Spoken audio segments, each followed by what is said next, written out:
Good morning, everyone, and thank you for coming along today. It's great to see so many friends and supporters from right across the Labour movement here this morning. My name is Tracy Honeyman. I work at the Tesco Customer Engagement Centre in Dundee, and I've spent more than 2 decades supporting colleagues in championing safer, fairer workplaces. Alongside my day job, I've been involved in trade union and community campaigning for many years, particularly around health and safety, well-being, mental health and workers' rights.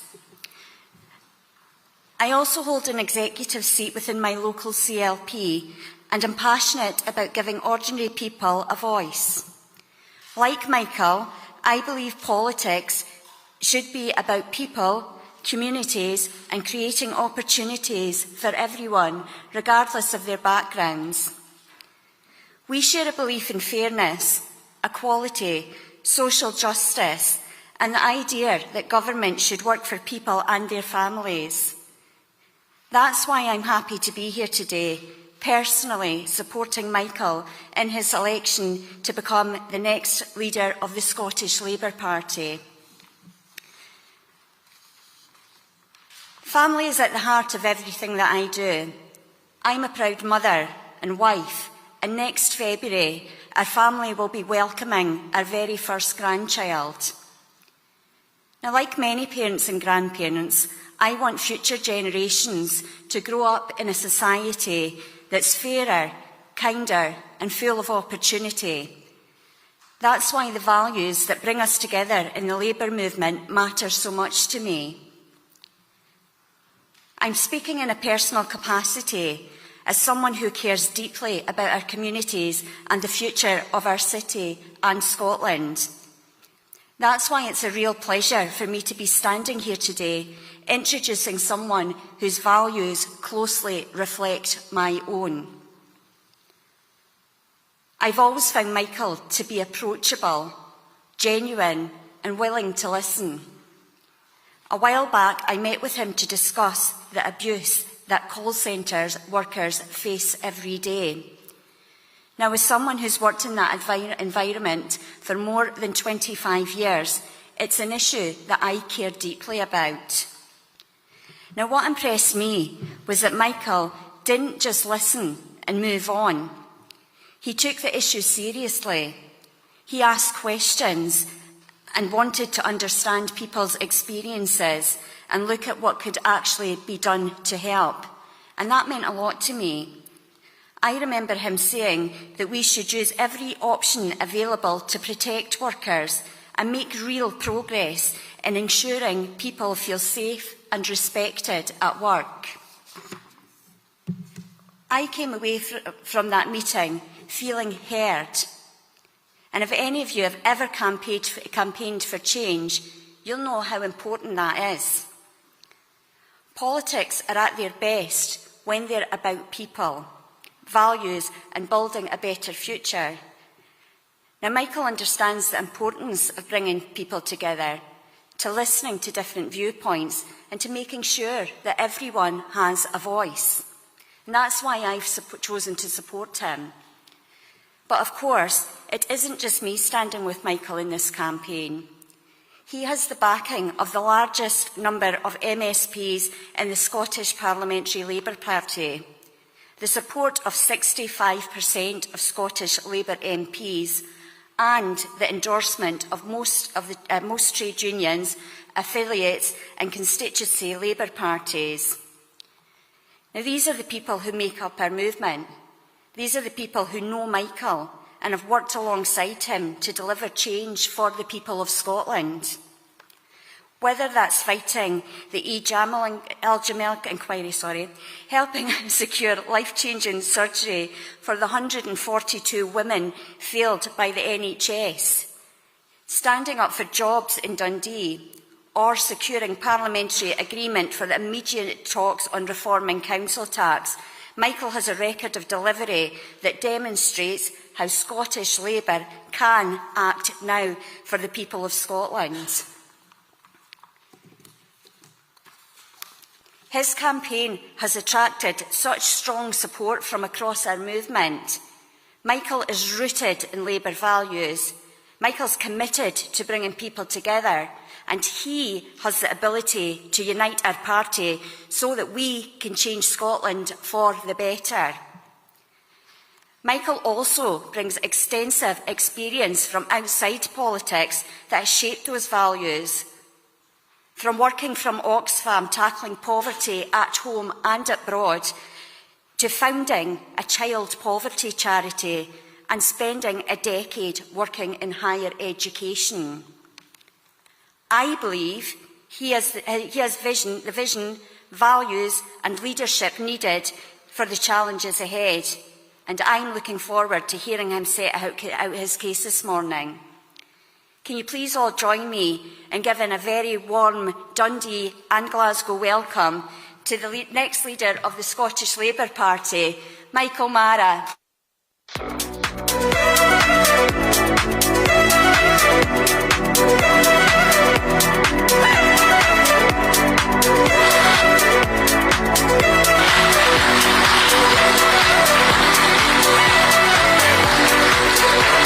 Thank you all.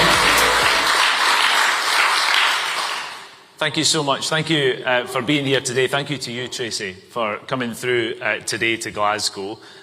It's nice to have you here, but it's not as exciting as the trip you're making next week for the scan for the baby, for your first grandchild. So I know how excited you are about that. But thanks for being with us today. And thank you to all of you for that very warm welcome for myself. It's been a while since I've been in this room. I think it was 15 years ago, this was the last time I was in here, and I was watching my uncle perform as he was a singer-songwriter playing on that piano. No singing from me today, though I can absolutely assure you, a different Michael Marra. I'm the one who's running to lead the Scottish Labour Party. I'm putting myself forward not for a job, though there is work to be done, and I'm not standing for a title, though I do believe that the leader should be a more central figure in our national life. I'm standing to lead a moral cause. When we talk about Labour values, we are often abstract. We use language of a university tutorial room, and I've been in quite a few of those over the years, but those are not the rooms where my values come from. Those values start in one small room in Lochie in Dundee. They start with my grandmother, Margaret. She was one of 7 children who slept in that room, one bed for the girls, another for the boys. Of those 7 kids, she was the one chosen to go to college. The other 6 siblings would stay working in the heat and the stench of the jute mills, at least 6 days a week. And when that week was done, they would take down an old flour tin and put in a share of their very hard-earned wages to pay the cost of Margaret's keep and her education. I am forever grateful for that, because their sacrifice and that opportunity changed her life, and her education changed mine. That's what Labour politics means to me. It means hope. A promise of a better life, and that hope, that promise, is what we need to return to offering all of our people. That is the Labour who offers that promise for them, their children and their grandchildren after that. It's a simple idea that by acting together we can give people opportunities that would otherwise be denied to them. The values my mum and dad taught me were straightforward.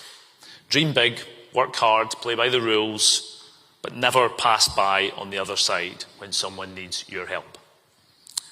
Those are Scottish values, and they are Labour values. They took me from studying in this city at the University of Glasgow and at the London School of Economics to working on anti-poverty programmes for Oxfam in Scotland and in Africa, to founding a charity focused on tackling child poverty, working in higher education, serving as a councillor in my beloved home city of Dundee, and for the last 5 years representing North East Scotland in our Parliament. My career has been based on what my parents and my wider family taught me. That values aren't something that you think or feel, they're something that you actually do. Values that are truly and deeply felt, call you to action. And it's that in that action that an intellectual critique of the failings of a society an economy, or of a government becomes a moral cause. The urgency of our cause is why I refuse to spend the next 5 years simply doing what we did for the last 5, 10, 15 years, repeating the same mistakes, sniping from the sidelines, and describing problems that everybody in Scotland can already see. So if you want just more of the same, count me out. But I don't believe that you want more of the same. Like me, you all know that we have to change. So instead, I am stepping forward to lead the change. Now, this might be my first time doing this, but many of you in this room could be forgiving for thinking, here we go again. Another Scottish leadership election. In May, we went backwards in seats and votes at Holyrood for the 6th time in a row. It was heartbreaking, it was devastating, but it wasn't surprising. The decline of Labour politics in Scotland is bigger than any one election campaign or any one leader. In England in May, Labour was beaten by insurgent populists because a UK leadership had lost contact with the country. But here in Scotland, our defeat was much, much worse. We lost to a worn-out SNP government, while the poisonous populism of reform snapped at our heels and in many regions beat us. People in this room and across our movement worked incredibly hard. Candidates put their lives on hold. I see a few of them in the room today. Staff worked every hour available. Members knocked doors through the wind and rain because they believed Scotland should and could choose something better. But we felt it on the doors just as we saw it in the opinion polls. People looked at all the main parties and found us all wanting. Reform channeled that anger while offering easy enemies instead of serious answers. And yes, there was anger focused at Keir Starmer, but we need to be honest with ourselves. A Scottish Labour Party with stronger roots, a clearer identity and greater political authority could have limited the damage. Dissatisfaction with Keir Starmer was a storm for which Scottish Labour Party had failed to make itself weatherproof. That hurts. But if we are serious about recovery, we have to face up to it. There is no silver bullet. No silver bullet. Our problem is not just a leader or our rule book, the organisation, the message or the policies. It's all of those things interacting with each other. It is systemic. Devolution created a new national political arena and Scotland changed. Work changed, communities changed, old loyalties weakened, Scotland's understanding of itself changed. But we didn't. Scottish Labour kept going round in the same old loop. I think it's a little bit like the Glasgow Underground, which some of you probably travelled on here today. The Underground loop joins up the industrial city of 1896. The shipyards, factories, railway stations, the tightly bound working communities that existed then, but not today in 2026. Glasgow has changed and evolved, but the underground route remains the same. The driver changes, the carriages get painted, new posters appear on the platforms, but the same tracks take us through the same stations and back to the place where we started, built for a different time and a different place. That is what has happened to Scottish Labour. Scotland has changed, the people have moved, new communities have grown up, old ones have faded away. But the tracks Labour operates on stay the same. Our structures, rituals and our assumptions are still the same, built for the Scotland where our party first prospered. We need to change. We need to reroute ourselves and move to where the country is now, not where it used to be. My friend Davy Hamilton, the former miners leader and MP for Midlothian, put it perfectly to me, saying about the NUM, Michael, when we had 400,000 members, we had politics. When you've got 10,000 members, you've got personalities. As Labour shrank, our world narrowed. The same people carried more responsibility. We listened to familiar voices. Internal disagreements occupied more of our attention. We became cautious when the country needed courage. We have to change what we do. Change where we spend our time. Change who gets into the room.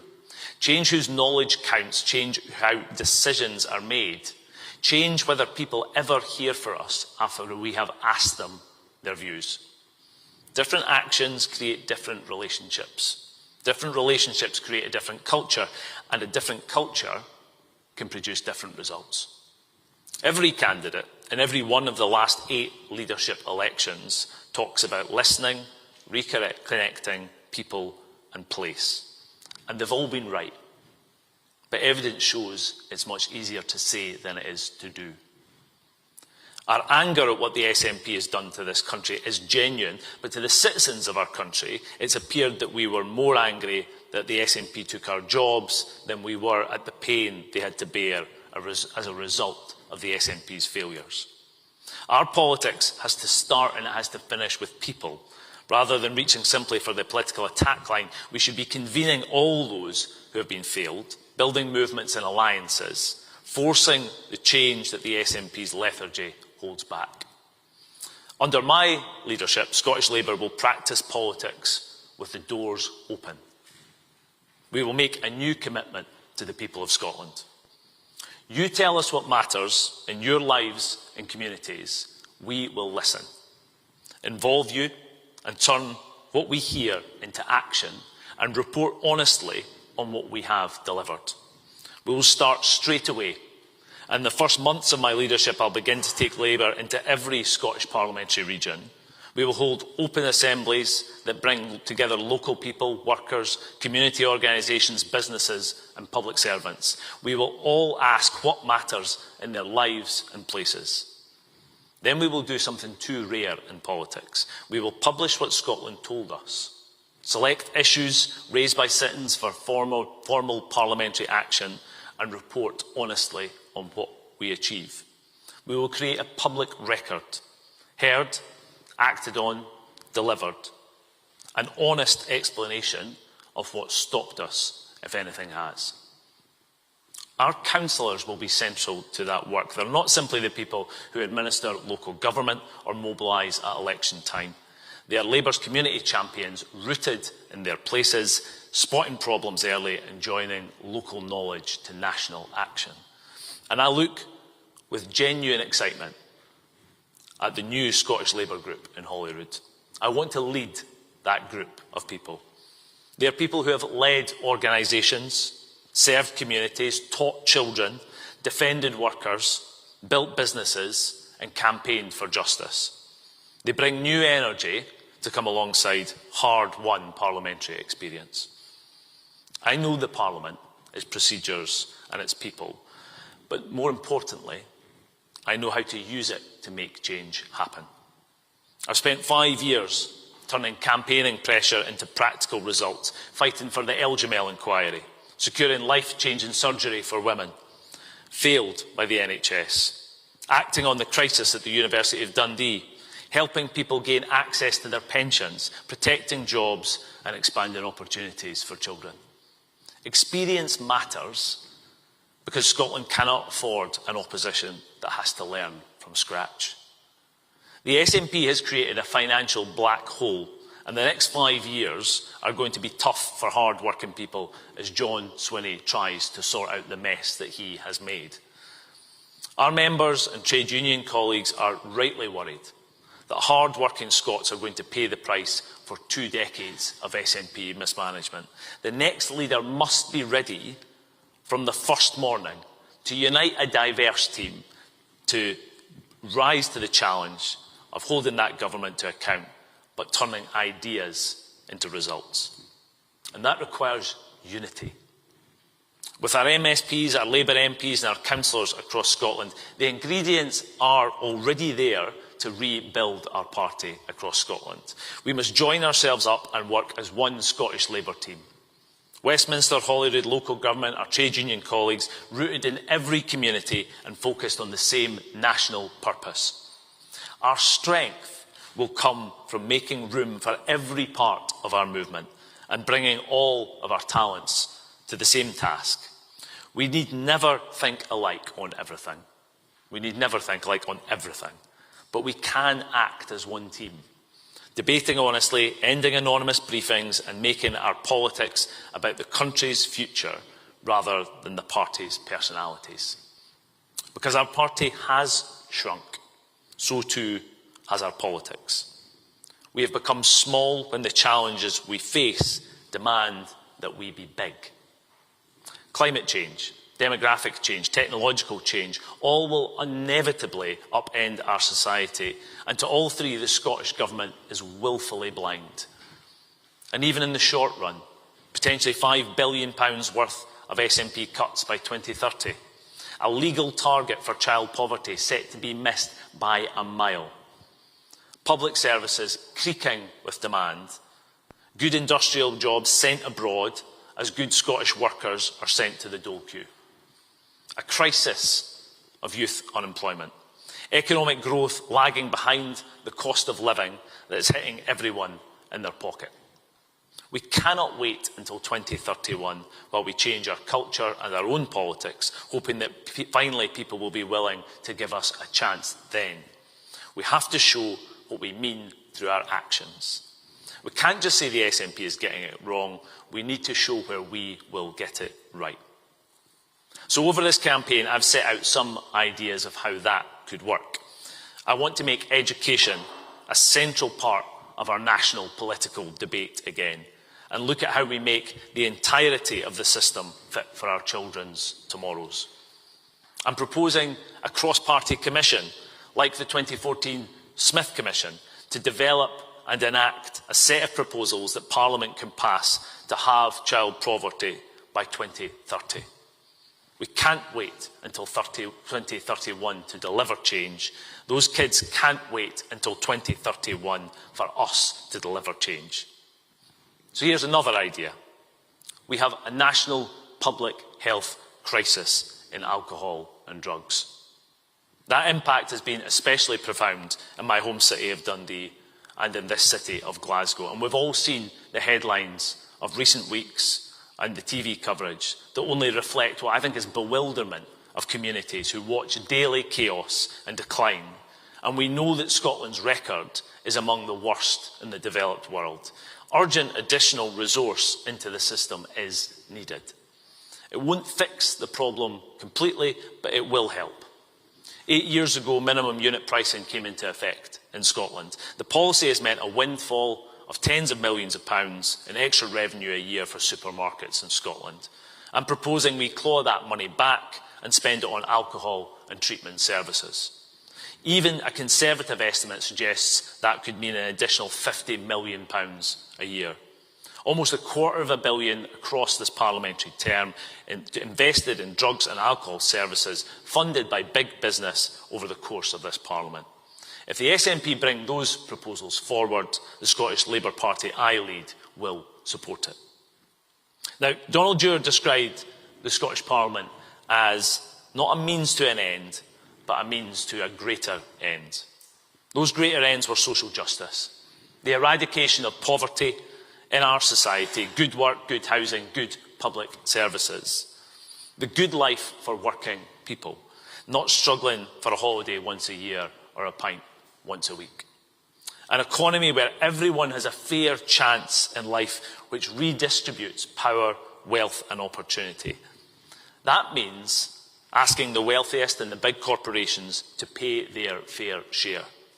And it means ending Holyrood's culture of centralisation, where money and control are hoarded in Edinburgh while communities go without. Under my leadership, Scottish Labour will seek more devolution, both in our party and in our country. More power and money should go to Scotland's regions to foster economic growth and fairer communities. That should start now, not in 2031. So I want to see a new generation of devolution deals for Scotland's regions. I will make the case for them directly to Downing Street and to Bute House. The Scottish Labour leader is in a unique position to broker these deals between a UK Labour government and the Scottish Government. I can have an honest and direct conversation with Andy Burnham and John Swinney about what power and money they need to give up to deliver the devolution our local regions need. I'm not beholden to either government. I just want the best deal for Scotland. There are a range of areas we need to see Westminster and Holyrood work together to deliver the outcomes Scotland needs. On clean energy, on youth unemployment, both governments have policy responsibilities to deliver the change Scotland needs to see. I want to see those results and national priorities rise above petty politics. I am the candidate who can deliver now for Scotland. And by delivering for Scotland, we can start to prove our case. So that's a Scottish Labour offer to the people of Scotland that is for something, not just against something. For our hearts, the moral crusade for social justice, cutting poverty through work, housing and the welfare state.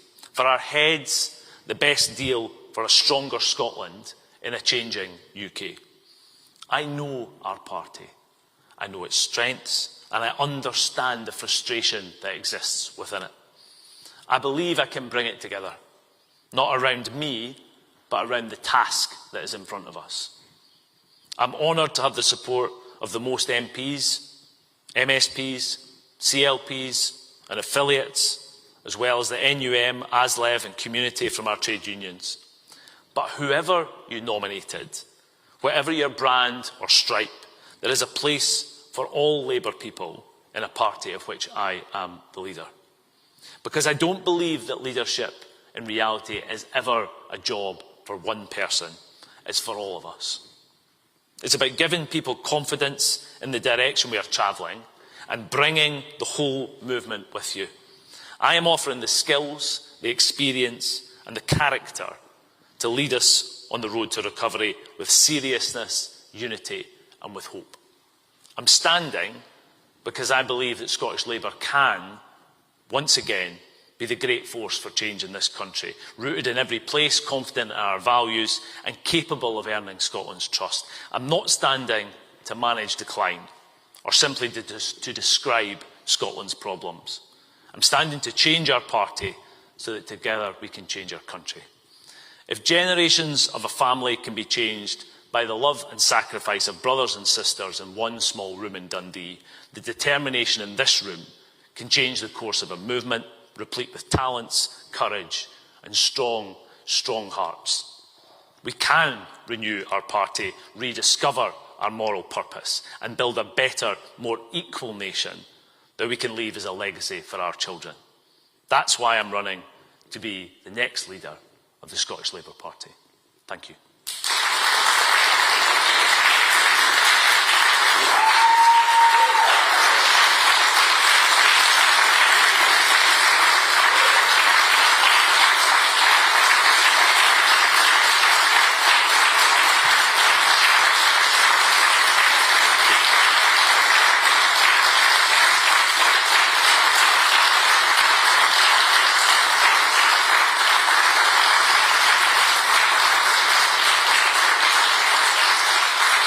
Thank you all. Thank you for that very kind response and thank you again for being here today. We have some questions from our colleagues in the press. I think, can I first go to Rachel from the Press Association, please? Hi there. I'm just going to ask you, are voters actually willing to hear what Labour have to say in Scotland anymore, given that they've shed votes in every Holyrood election since devolution? Sorry, I missed the first part of that, Rachel. Could you repeat? Are voters actually willing to hear what Labour have to say in Scotland anymore, given that they've shed votes in every Holyrood election since devolution? So the result in May would tell us that an awful lot of people haven't been willing, Rachel, and we have to be honest about that. We have to be honest about the scale of the challenge that's in front of us. We have gone backwards at 6 elections in a row, so there's a lot of things to talk about what happened in May, the campaign we run, the mistakes that we made, and we have to do that. We have to do that honestly amongst ourselves as a party and answer the questions of it. But we also have to see the size of this challenge. We have gone backwards 6 elections in a row, and we have to re-find our moral purpose. We have to re-find our position, and we have to reroute ourselves in the communities which founded us across the whole of the country. I believe that is a huge task. There's no doubt about that. But I believe fundamentally, and with all of my heart, that the Scottish Labour Party remains the best vehicle for social change in this country. And I can see that in the stasis we have in Scotland, the decline in our public services, the decline in our economy, the state of our streets, the opportunities that are missed for young people of a better chance in their lives. We're still the vital vehicle that can make that change. And we have to rise to the task, because nobody else is going to do it. Thank you. Can we have Paul from the Daily Record, please? Two questions. At the last UK Labour conference, you famously told Andy Burnham to shut up. I was just wondering, with the benefit of hindsight, if you regret those comments. And secondly, if you do win next month, will you consider Andy Burnham to be your boss? No. Certainly the boss of me will be the members of the Scottish Labour Party who elect me, and the people to whom I'm accountable, and beyond that, the people of Scotland who I seek the role to serve. That's absolutely critical. Do I regret saying to Andy to shut up? No, I don't. I think that I said that from a place of frustration. That I felt in a lot of the discussion that was ongoing around the UK leadership at the time, that this was a question of where Scotland was being ignored. And the vital election that we had ahead of us in 2026 looked potentially like it could be sacrificed for another discussion going on elsewhere. And that's just not something I'll stand for. And I'll continue to make the case to Andy, to anybody else in the UK cabinet, that the interests of Scotland for me come first. First, every time. And I'll be the person, as I set out in this speech today, who is able to tell that truth to power, to talk to whether it be the government in Edinburgh or the government in London about what the people of Scotland need. And that's what the people of Scotland will always have from me. Thank you. Andrew, from the Herald. Thanks, Michael. I'll ask you the same question I asked Joe Fagan last week. You've now got 9 months until the local council elections. You know, given the difficulties you've mentioned with the party's structures, given the disconnect between the campaign on the ground and what was going on in Party HQ, which you've spoken about before, do you think you can get Scottish Labour in a place where they are competitive next May? And following on from that, will you ditch Anna Sawar's no pacts, no deals, no coalitions, so you can have community champions, as you call them, you know, in power in Scotland, even if that means having to do deals with the Lib Dems, the Greens, the SNP, the Tories, Reform? Yeah, okay. Thanks, Andrew. I mean, I think we have to recognise that politics in Scotland has changed. And a lot of what I've just set out today is the fact that for too long we've not recognised that. We have to see where we are in the political firmament in Scotland, how at times we have become marginal in terms of the number of seats that we have in Holyrood and the challenge that that presents. We also know that essentially those elections next year are going to be 6-party politics being projected into 4- and 3-member wards. And that makes it very difficult, I think, for all of the traditional main parties, that things are going to become more fractured. So I believe, I've said this already, that we have to be open to make sure that we can do deals to deliver as best as possible for the people of Scotland and for the communities that we seek to serve. So I'll work with local authorities to make that happen, but not with reform. Absolutely clear that we can't. And I think that the reform side of this is incredibly dangerous for the country. They are a gateway to something much darker. Now, there are people who may have voted Labour in the past who voted Reform in May, and we have to persuade those people that better outcomes for their young people, for the future of their communities, doesn't lie with that far-right populism that is being peddled. That we have to win that argument and try and persuade people back, that the easy enemies that they identify are no substitute for proper answers. But we have to make sure that we do not enable that politics in any way. So I can say that we are open to discussions with other parties, and we should be. We have to recognise the political arithmetic as to where it is and make sure that we put in place Labour values, Labour policies wherever we can, but not at the cost of working with people who, frankly, I think challenge the very soul of the country that we seek to represent. Okay, David from the Scotsman.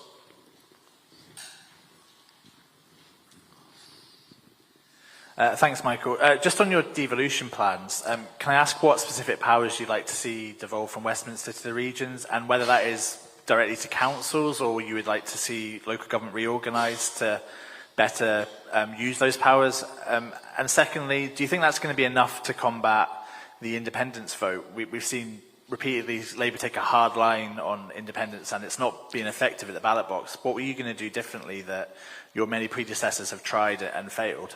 Sure. Thanks, David.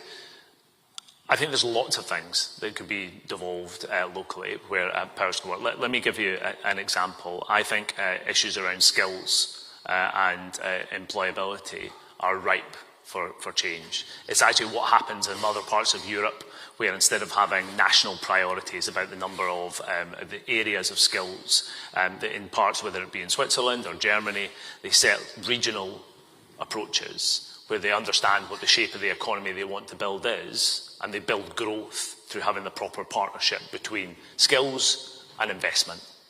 So the investment can come from Westminster to make that happen. If there's a finance that's available, and the Scottish Government, I think, has to be open to saying that we're going to allow different regions to actually create those opportunities. I visited Fife College just in the last few days, and we're talking about just those opportunities for the Fife economy that could come if we actually shaped the offer in those areas and did that specifically. At the moment, they're hamstrung by a government that won't give direction nationally and fails to actually provide freedom locally. And actually, that is a significant change that could begin to change outcomes for people across Scotland. And I think it's an example of the answer to your second question. If we ask people at the moment whether they favour the status quo or independence, it's basically 50-50. And I don't think, frankly, that the status quo is enough. We have to be open to more. We have to be open to a stronger Scotland in a changing UK. That's what we have to promote. But we do that by showing that we can deliver it. It's not just a case of the slogan. We can do that by showing that we can invest in communities and get results for them. So what can we do as a joint mission to drive down youth unemployment in Scotland? It's the highest in the UK. We know that people, if you don't actually deal with this issue by the age of 24, somebody most likely will never work in their life. We know the moral consequences of that for our citizens, and we know the economic consequences of it for the country. If we can pull together the UK and the Scottish Government to do that work, and I believe the Scottish Labour Party is the primary conduit that can make that happen. Because at the moment, the First Minister doesn't seem to be able to get it to happen himself. So I'm prepared to help. Okay, Michael from the Daily Mail. Thanks very much. Just on a couple of issues, you say that you want the wealthiest and big corporations to pay more. Can you spell out a bit more about who are the wealthiest and who are big corporations that you want to pay more? And your proposals on a windfall tax on supermarkets have been quite heavily criticised. Half-baked nonsense was the way that the Scottish Retail Consortium described it. Could I ask where you stand on another big retail issue, on whether Scottish Labour under your leadership would support a food price cap? Okay. There's a lot in there, Michael. Let me see what I can do with it. The wealthiest. So we know that the shape of our society is changing dramatically. I talked about demographic change in the speech. It's a massive challenge that we have that's putting additional pressure on our public services. By 2050, we know that we're going to need significantly more revenue in this country in order to pay for even vaguely comparable public services that deal with the social challenges that we have, that give people care in their old age, that allow us to give opportunities to young people and allow us to build a better economy. The challenge of that is significant. The Scottish Fiscal Commission have set out in stark terms what that picture looks like. Now, I believe that we have to make sure that we can have, yes, a conversation about how we change public services and provision, but we are going to need more resource. Anybody who thinks that we don't, frankly, is setting themselves up to a massive programme of cuts across Scotland over that period. So we have to find means of realising that resource. Now, in the last Parliament, I went to the Treasury and asked and argued, along with our Scottish Labour MPs, for that resource to come to Scotland, and we delivered additional billions of pounds for the Scottish budget as a result of that. So that's one means. But more broadly, we have to think about what our tax base is and where we get money from. So I'm open to conversations about replacements for council tax, whether it be different variations in that area. And I've already secured agreement in the Scottish Parliament for immediate talks in that area. I'm open to discussions about wealth taxes and what those might look like. None of this is easy. It's all really, really challenging. But we have to look in the long term to think about how we can do that. On your point around the retail tax that I've set out today and that we trailed over the weekend, it doesn't surprise me that big business thinks that they should keep the money that they got from the windfall from government policy. But I think it's better spent on dealing with what I think is a moral question about alcohol and drug abuse in our streets, the level of addiction. I mean, I think we all saw some of the coverage from the programme about Glasgow city centre just in the last couple of weeks, and how scared people are of some of the social consequences that are arising from that. I've seen it in Dundee, we see it right across Scotland. I think if this money can help, it's right that we actually take it and we actually spend it on things that can help people on the front line from some of the issues that are being caused by alcohol abuse in the first instance. So, Simeon. Oh, sorry, the food price cap. Yeah, sorry, that was a genuine mistake. On the food price cap, no, I'm not supportive of the food price cap. I think it's basically because it won't work. It's entirely clear that it won't work. I'm an economist by training, but I don't think you need a master's degree in economics to figure out what happens with this kind of policy. You can see it internationally where it actually restricts the availability of products, it increases prices on other products. It's not thought through, but then I don't think the SNP ever seriously thought it through. That wasn't the point of it. It was a means of of trying to create a controversy, which they were quite successful in terms of in the discussion and election campaign, rather than thinking about what it would actually mean for people. So I don't think it will work. I don't think the SNP think it will work. It's just a means of trying to have a conversation. So let's try and have a conversation about things that will work, that can make a difference to people. So thank you. And Simeon. Thanks very much. Regarding clean energy, I just wondered if you could explain where you think there has been a lack of development in clean energy because of petty politics between London and Edinburgh. And maybe secondly, on that, you say you're willing to stand up for Scotland. So are you going to sort of challenge the Burnham government around transmission charging and challenge them about the decision not to allow Minyang, the Chinese turbine manufacturer, to open its factory in the Highlands? Thanks. Okay, so where have there been issues? There's certainly been issues in planning and provision. Let me give you one example of that, Simeon. So in the last term of Parliament, before the UK Labour government was elected, I found myself in a debate in Holyrood where there was around pylons in the northeast of Scotland, critical infrastructure to develop clean energy in this country. And it was about the delivery of a plan that had been agreed between the SNP and the Conservative governments. And the only person in the room who was actually arguing for that infrastructure was me. The SNP were disavowing it and the Tories were disavowing it because it was easy local populist politics. Getting that really difficult work done is absolutely critical if we're going to enable that industry. I've been speaking to a potential employer investment in the last couple of weeks on the East Coast. They desperately need a grid connection. That's one of the main things that's going to restrict whether they can deliver jobs or they can't. And it's about whether this infrastructure is put in place or isn't. Making those governments work together properly to make that happen is absolutely critical. On all occasions, if I believe that it's in Scotland's interest, I will go and I will speak to the UK government. I will work with Labour MP colleagues to make the cases I know they do every day in the interest of the communities that they represent. But we can do that both in private and if it's necessary we do it in public to have those conversations. On the specific issue of Minyang, I think that we also have to respect the fact that there are security concerns that have been expressed about the management of critical national infrastructure, that the government has taken a position on that on the best advice that they have. Frankly, I think it's irresponsible for the SNP to try and make a campaigning issue out of what is the core primary responsibility of any government, which is the protection of their people and the safety of their people. So that where there are legitimate concerns that can be raised at economic development planning, the way we deliver projects, absolutely, I'll always speak up for Scotland, and it's critical that any Scottish Labour leader does. Okay, I think that's us. Oh, sorry, Dan, apologies. No worries. Thanks, Michael. You weren't on my list, Dan, but anyway, you're on now. I signed up late, to be fair, so it's probably my fault. Yeah, I was just going to ask, members in Edinburgh have raised serious concerns about the process that led to Irshad Ahmed being elected, well, winning the internal selection contest and then ultimately becoming an MSP. You know, they've said hundreds of inactive members were signed up. We understand the former leadership sort of coached him through vetting. And ultimately, it cost you Martin, who I see is here today from the group. So my question is, do you share the concerns that members of Edinburgh are raising about this? And if you do become leader, will you make sure there's a proper transparent investigation into what went on?